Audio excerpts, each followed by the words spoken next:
up on this episode of Falmouth in Focus. We get a look at toy drive donations given to the Falmouth Service Center, check out some newly restored fountains, and stop by a charity wiffle ball tournament. All this and much more on this edition of Falmouth in Focus.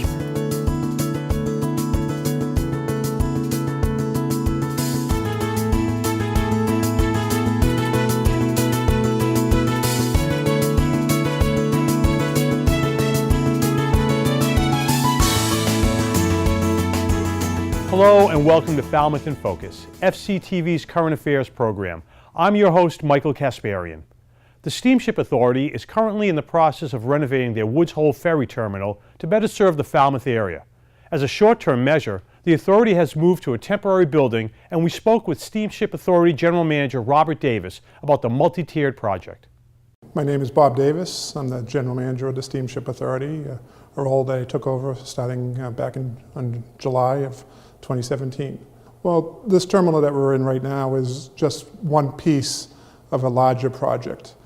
We have 3 slips that we operate out of here in Woods Hole, and the age and the condition of those slips are such that we need to be doing some maintenance work and overhaul on those projects, on those slips. So, in order to accomplish that, the ticket office, where it's currently located in the familiar white building on the pier, need to be able to be moved, and this location was selected as a temporary site to be moving that ticket office to while we do the slip work for the vessels.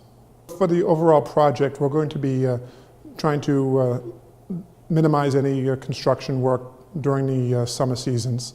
So it's an off season, we're going to be doing the work on the slips.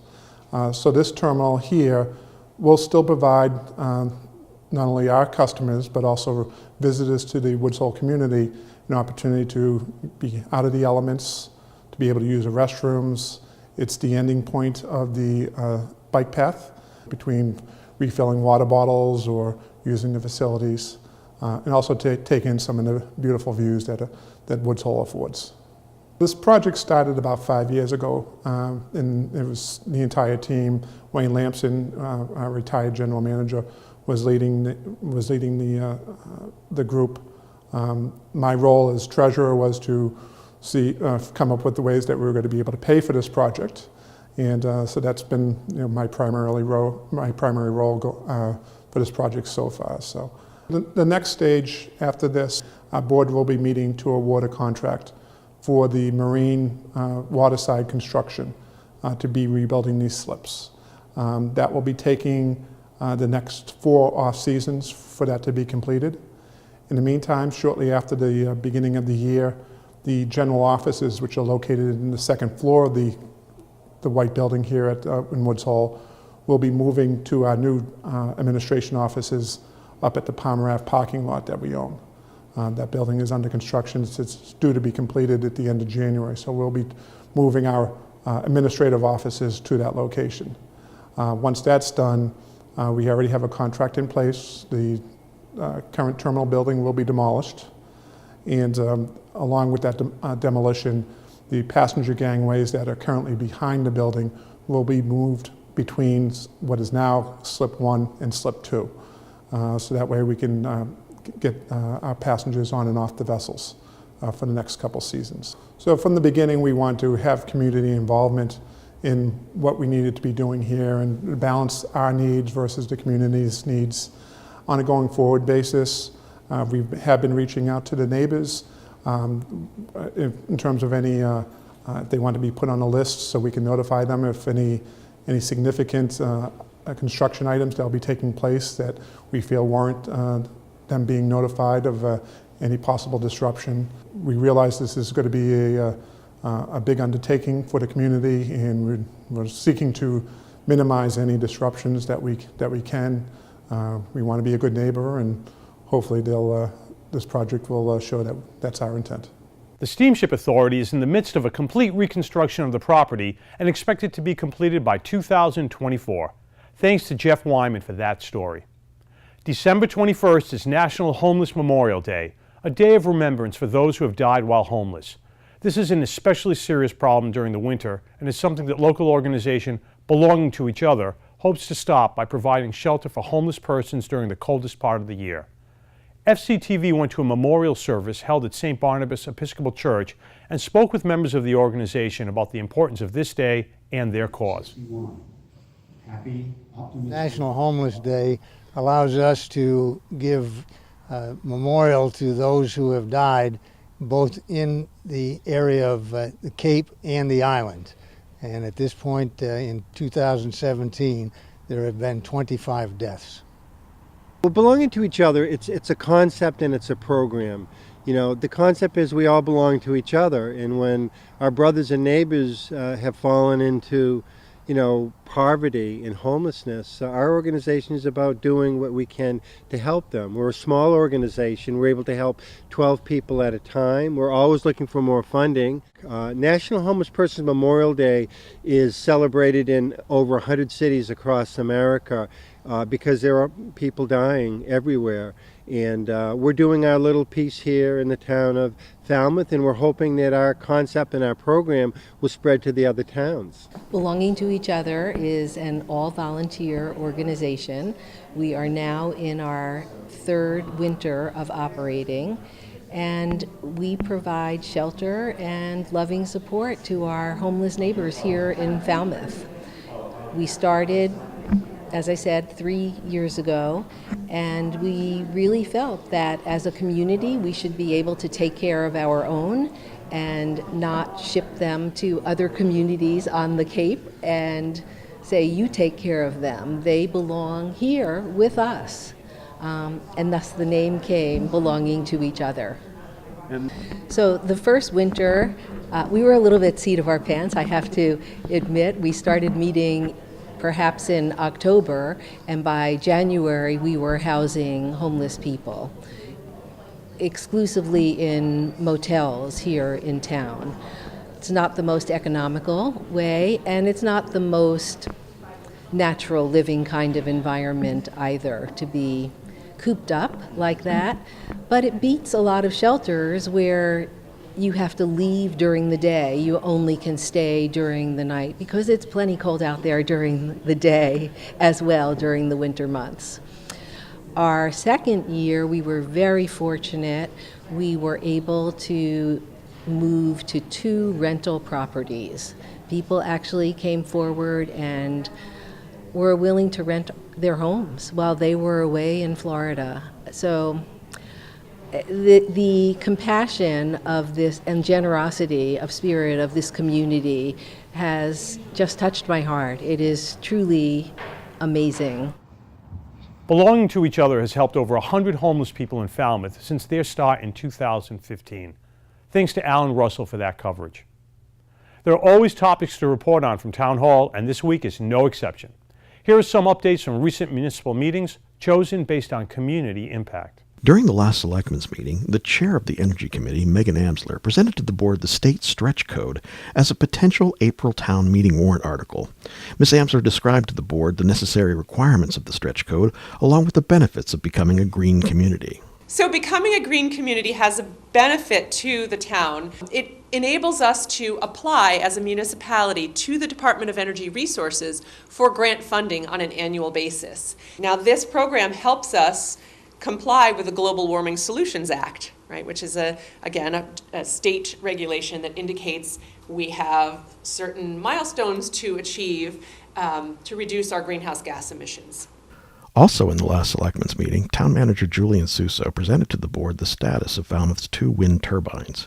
Mr. Suso walked the board through the history of the town-owned turbines and gave recommendations about how to possibly proceed regarding the future of Wind 1 and Wind 2 in Falmouth.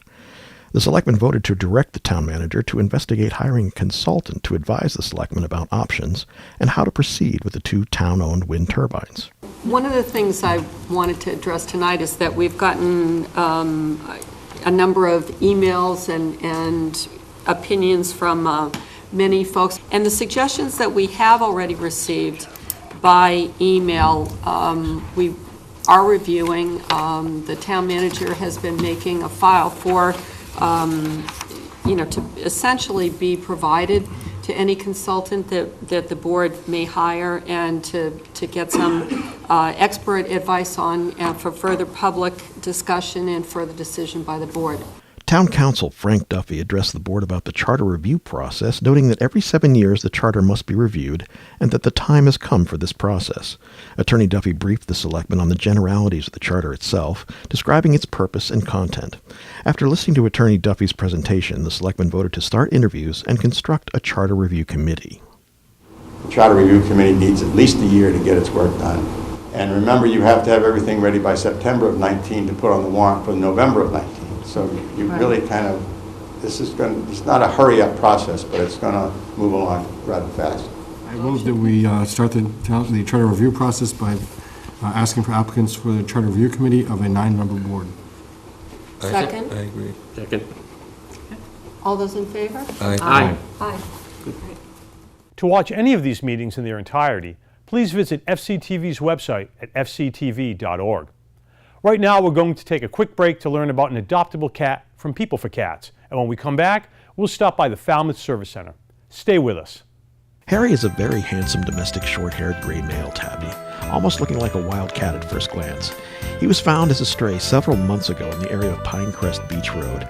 At the time, he was thought to be feral, but that was not the case. Harry is a cat that has been on his own a lot and is still in the process of being socialized. And while he can be quite affectionate and playful, it is on his own terms. This guy is estimated to be 2 years old, has a dilute gray tabby coat and large paws. Additionally, his front paws are polydactyl, also referred to as double-clawed. He would do best in a calm adult home where he can continue his socialization process as an only cat. So if you'd like a big kitty with an independent streak to keep you company, look no further and come in and meet this stunning fellow. To learn more about Harry, please call People for Cats at 508-540-5654. Visit peopleforcats.org or come by during adoption hours. Welcome back. Some new decor has found its way to the Falmouth Water Treatment Facility. 2 antique water fountains were recently installed at the entrance to the new building on Gifford Street, and FCTV spoke with Kevin Doyle of the Old Stone Dock Association about how they found their way to the facility. I'm Kevin Doyle. I'm the former president of the Old Stone Dock Association.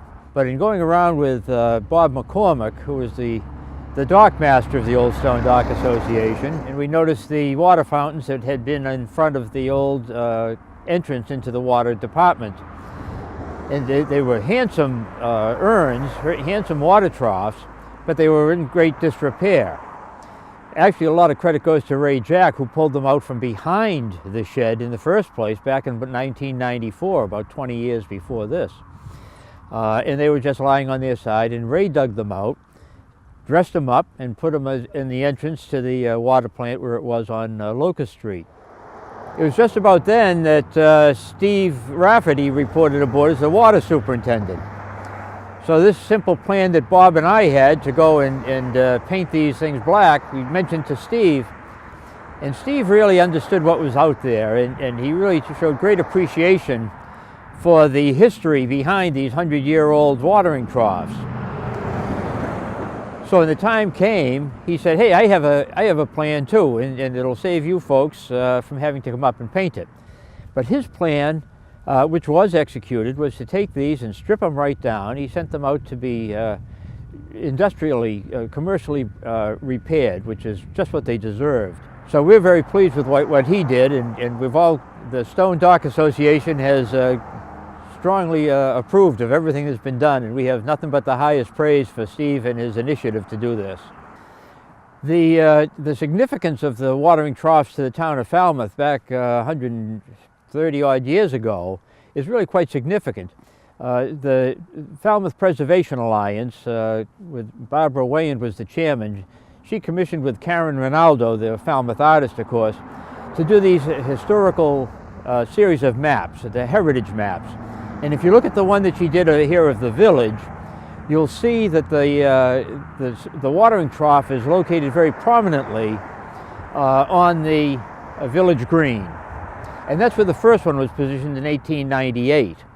Steve Rafferty did a lot of research to find out the sequence of these things. I was totally unaware of the second one, which was placed several years later in 1903 down by Woods Hole, right where the ferry landing is actually. And that's courtesy of some photos that Don Fish provided, as he always does, with that historical reference to the town. And as you look closely at these troughs, you'll see that the big urn at the top, which the horses would drink from, is very prominent. That's easy to see. But if you look towards the base of it, you'll also see an inner ring. And that was for dogs to drink from. I frankly hadn't noticed that inner ring until Steve pointed them out to me one fine day. And I think as folks come out to take a look at these a little bit closer, it's really an engineering masterpiece, and they're beautiful pieces of art besides. Thanks to Jeff Wyman for that piece. Since 2015, the Steve Cishek Wiffle Ball Classic has been raising money for youth baseball leagues here in Falmouth. This year brought 24 teams together in a double elimination tournament put on by Cishek, the Falmouth-raised pitcher who now plays for the Chicago Cubs. We speak with him in this next segment.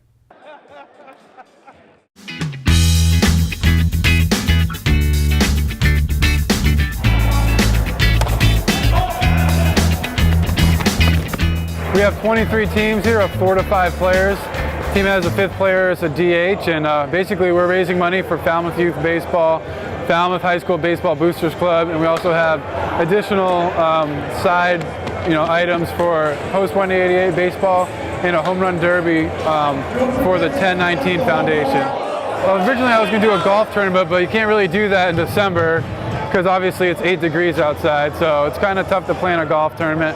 And then I was like, well, wiffle ball is something we all grew up playing, and I play baseball as a living, so let's just do a wiffle ball tournament, and I'll participate in it, and not make sure I don't blow myself out, and just make it fun for everyone. Enjoy something that we all love, and we all grew up playing. So this year, the Boosters Club put together a great package. But for me, I just send baseballs over to teams that I play, like the Red Sox. Things like Pedroia signed baseball, Betts signed balls, Bogarts, Chris Sale. And then when I was with Tampa, Longoria signed a replica jersey. I have one of my Speed Pass nicknames jerseys. Speed Pass was my nickname in high school, so it has a little, home feel to it.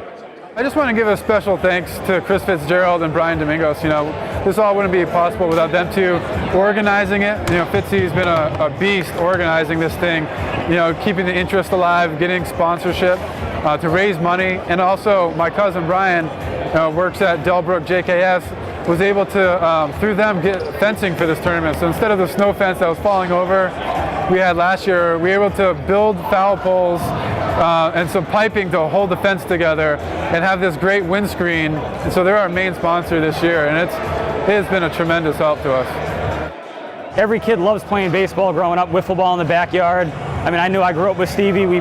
All the time we were in the backyard hacking away, and thought it was a really good idea. You don't get to play wiffle ball as a grown-up anymore. Like maybe here and there, like a cookout in the summer, maybe if you're lucky, but kind of like you're, back in 10 years old, 15 years old again. It's a lot of fun.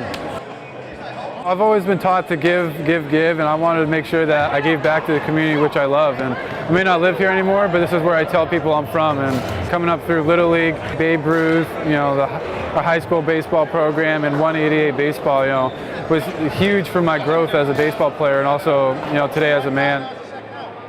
It's really important to remain in touch with your community, especially when it's a relatively small town. I think it's really creative what he's done. Other ball players that he lives near in Jupiter, Florida have done it, but one of the things that happens in this country is we lose touch with whose country it really is. And an event like this, what Steve does, is to emphasize, this is everybody's country. It's not just a few rich people, it's everybody's country, and he personifies that. It's a great reminder to people in Falmouth that, hey, Steve is one of us and always will be. The tournament raised over $12,000, making this year the best one yet. Thanks to Andrew Richards for that coverage. The Falmouth Service Center had a busy holiday season. From Thanksgiving baskets to Christmas toys for children, the Service Center was responsible for helping hundreds of struggling families in Falmouth get by, and in this next piece, we learn about the process of getting these much-needed items to families. Falmouth Service Center is a place where people come if they need help and where people come if they want to offer assistance. So we're sort of a community within this greater community that exemplifies what's best of Falmouth. And we encourage you to come if you need the help or also to come if you want to join in giving of yourself to help others. So this year, for toys, we helped 597 children, and we gave out 721 household baskets for Thanksgiving. And then over 500 families got additional food for the holidays at Christmas time as well. So when families come in each year, we assess what's been donated by the community, and then that allows us to determine how much each child will be able to receive. This year, children were receiving 6 or 7 gifts depending on their age, and that included puzzles, games, books, stuffed animals, and then all sorts of toys for children at the appropriate ages. I haven't done the most recent statistics yet, but it's generally around 2,100 to 2,300 households unduplicated in a year. That's just for food here in this building. We also help people with fuel assistance applications and food stamp applications. Those are processed here, then sent to the agencies that actually do the enrollment of people into those programs. We also help people with Mass Health or other insurance application with a partner who comes here to assist with that. And we do things like have partnerships with WeCan for legal assistance and financial empowerment and workforce development. We have a budget class to help people with their financial needs, as well as additional financial resources here. We also have a gently used clothing room that helps people if every time they come in for food, they're able to go into that room and get some things for themselves and their children. We recently have a very gung-ho volunteer and a couple of his fellow volunteers who have been working very hard to increase the amount of food that we have, not just for the families who come here, but for the families' pets. Because when you're under stress, which a lot of people who come to a food pantry are, the last thing you want to have to do is think about giving up your pet because you can't feed them. We have a staff of 4 to 6 individuals. There's 3 full-time, the others are part-time, and then we have over 450 volunteers who keep this place going all the weeks of the year. It's a very hustling, bustling place. We have, with all the programs that we have, there's no way that a limited staff of that size could accomplish it with all the major, wonderful, hardworking, and dedicated volunteers who support the efforts here. So we have a website, a very thorough and terrific website, where you can go to see how you can donate or how you can volunteer your time. There are many, many ways that people can get involved. It's simple to fill out a volunteer application. Sometimes those volunteer opportunities are regular, sometimes they're episodic and just happen occasionally. We need all sorts of different types of donations, and you can find out more about that on the website as well. And you can always call us if you have questions related to specific needs that we might have at a certain time. Thanks to Vanessa Rizzitano for that story. For fishermen in the Northeast, winter means one thing: ice fishing. And in this next segment from My Fishing Cape Cod, we check out just that.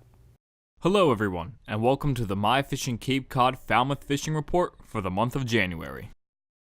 In this month's episode, My Fishing Cape Cod founder and creator Ryan Collins will be showing us how to ice fish the kettle ponds of Cape Cod. Hey, this is Ryan from My Fishing Cape Cod, and welcome to this new tutorial. So the first step, of course, is to make a hole. And you can do this using an ice pick, which Billy is using here. Heck of a workout. Or you can use what my buddy Jeff is using, which is an auger. Now they have gas-powered augers, but Jeff was using a battery-powered auger that hooks up to a drill. And this is the polar tip-up. So these work really great. They're inexpensive, and you can probably get them at Goose Hummock or Cabela's, Bass Pro. The bait that we used, and the most common bait to use, are live shiners. Now dead shiners will also work for bass, perch, pickerel, you name it. So dead or live shiners are a great bet. And you want to set your bait about 1 or 2 feet off the bottom.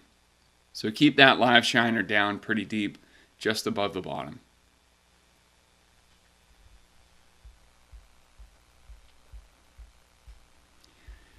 And then once you have it, it's a waiting game. You wait for that to go up, and we'll talk more about that in a moment. And this is what it looks like when you actually have a fish. So it's got to pop up, and typically you hustle or run over.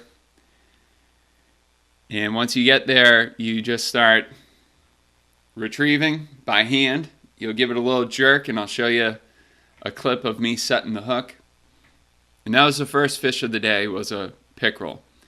And having a long needle nose set of pliers like this is definitely mandatory, because a lot of the fish, they do get the hook deep, unfortunately.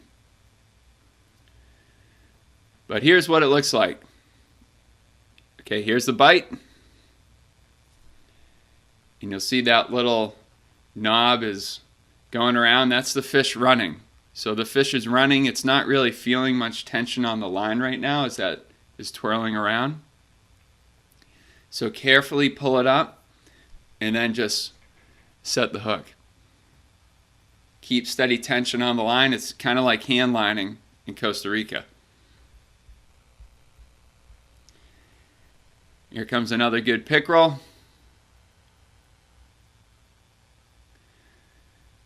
So we were using shiner hooks size 1, and that's about 14-pound fluorocarbon with a little split shot about 1 foot up from the hook. And that section of 3 feet fluorocarbon is tied to a barrel swivel, and that is actually 50-pound Dacron that is wound onto the spool that connects to the tip-up. Now here is the target species. These perch are delicious, and you can see that they're actually very, very colorful as well. The ideal size perch to keep is about 16 inches, and a lot of the ponds on Cape do have lots of beautiful yellow perch where you can get some wonderful fillets out of. Safety is also paramount while ice fishing. Make sure to always fish with ice picks you can wear around your neck like these. You can use them to pull yourself out of the water if you were ever to fall through the ice. Always make sure the ice is at least 4 inches thick before heading out on the water. Bring company with you on the ice and never ice fish alone. It may be a while before we have another cold spell strong enough to bring a thick layer of ice to the ponds of Cape Cod, but if we do, you can bank on some great ice fishing action. If you'd like to get more details, head on over to the My Fishing Cape Cod website. This is Andrew Burke of MyFishingCapeCod.com signing off. Until next time, tight lines and take care. Thanks to Andrew Burke and Ryan Collins of My Fishing Cape Cod for that submission. We're going to take another short break, and when we come back, we'll see how Mullen Hall students start their day. Stay with us. Hello, my name is Elaine Hickey. And I'm Penny Doobie. We'd like to introduce you to our group Swift, Supporting Women in Financial Transition. We got together in 2014 to address problems facing women 45 and older whose life situations have changed because of death as a spouse, divorce, major illness, family crises, or loss of a job. Many may also be caring for their elder parents and in some cases their grandchildren as well. Women in this age group have been paid less and therefore at retirement age their Social Security, pension, and savings are lower than those of their male counterparts. This reality leaves women 80% more likely than men to wind up in poverty at age 65 and older. Our hope is to help older women increase their earnings, promote financial security, and expand their access to decent housing. Life transitions may cause serious disruption, and that's where Swift comes in. We advocate and support legislation to improve women's economic security, spark coordination of the efforts by regional support agencies and town government through topic-focused roundtable discussions.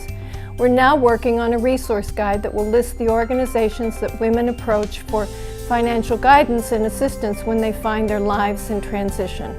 Toward that purpose, Swift is a catalyst. By providing information and connections, we bring together people who need help with those people who can help them so that valuable results are achieved. We're able to do this through the free and open to all roundtables, forums, and workshops we've presented, many of which have been suggested by our attendees, including the financial implications of nursing homes, Social Security, Medicare, salary negotiation, and financial literacy issues. Should you find yourself worrying about a change in your life that might result in financial difficulties, or you know of someone who is experiencing such problems, consider attending one of our upcoming programs. If you'd like to take action to help women in financial transition, please consider joining Swift. To reach Swift or for more information, send an email to falmouthswift@gmail.com or visit our Facebook page. Welcome back. Each day at the Mullen Hall School, a group of students take part in an exercise program to help get some energy out before the school day proper starts. In this next piece, we speak with several educators at Mullen Hall about who utilizes the program and what it consists of. I'm really pleased to be able to talk about our exercise group here at Mullen Hall Elementary School. Currently we have 17 students with attentional vulnerabilities who are participating in the program. Our multidisciplinary team has created this intervention, which is really proactive to help students. And there's measurement and teacher involvement and ratings to really get an understanding about who's responding to the program, who needs the program, and who will continue. In the exercise group, students come into the gym on their own, sent from their classrooms. They're here for about 20 minutes. When they enter the gym, they put on their pedometers, their activity trackers. Each kid has an assigned activity tracker for them. And once they're cleared and set to go, they go through a series of fitness stations, primarily focused on cardiovascular fitness. The main goal of this 20-minute period is to get these kids' heart rates elevated.